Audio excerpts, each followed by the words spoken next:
Good morning, traders, and this is your Aussie Daily Review, your South African Top 40. Now, we didn't, well, I'm not sure whether we got a gap down, but on my charts we didn't. We sort of opened pretty close to the high and then immediately fell within the first 5 minutes down to pretty much 800 points before recovering half of that. Now, this is a red engulfing. We do have buyers at the bottom here. And the buyers did come in off a fairly significant level, which was this one here. Okay, and if I look at what happened on the US markets last night, what's a little trade war?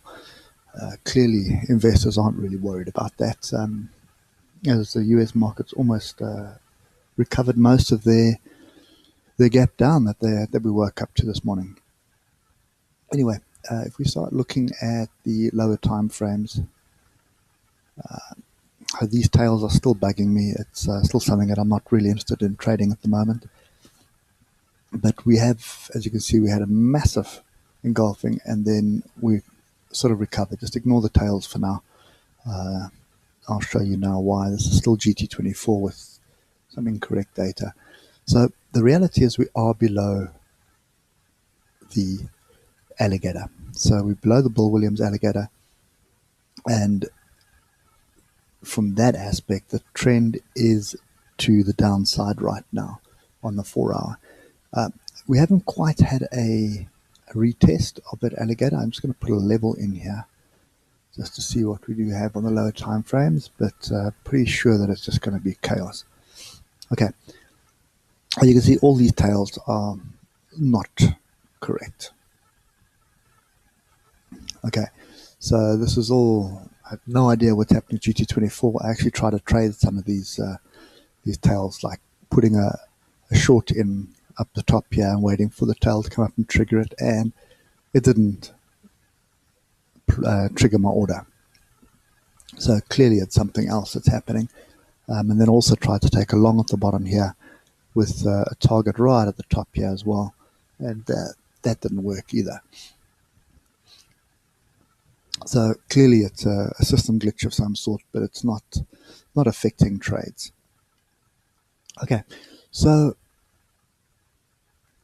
saying that, how do we? It's very difficult, I suppose, if I use just the bodies for my closing range strategy.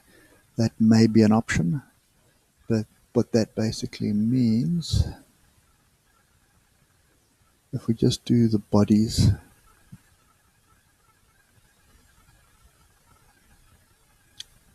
on the 30 minutes, there's my closing range. And the next thing to pay attention to is we are back in the alligator. And the alligator is not really, it's all over the place. Okay, so it's not uniform. I'd like to see something like this, or even like this, which just gives me an indication on that we've got a trend to work with. At this stage, it's all over the place, totally confusing. And I think this is going to be the last, my last video on the Aussie for this week. So I'm going to take some time off. So for now, with elections tomorrow, I'm still not bothered trading this at this stage. There's really nothing that is going to convince me of a trend one way or another. This is just, don't even have words for it, but it's total chaos. Okay, so even if I look at the 12 minutes, see, and it's very difficult to actually trade when I'm seeing all this, these tails like this. You can't really figure out what's going on. I mean, look at this gap up to the top here and then immediately move to the bottom. Okay, and as a result, you can see how messy the awesome oscillator is as well. So I think I'm just going to leave this till next week. I'm going to take some time off and take a long weekend. So that's me for here at the moment. I'm not really trading this today. I'm not even prepared to look for any trades on the Aussie. It's just it's way too messy for me right now. Okay, so I know that doesn't help you, but yeah, we'll be back on Monday, and hopefully things have settled down by then and we can start trading it again. Anyway, guys, enjoy the rest of your week. I know I will. And I'll catch you later. Cheers for now.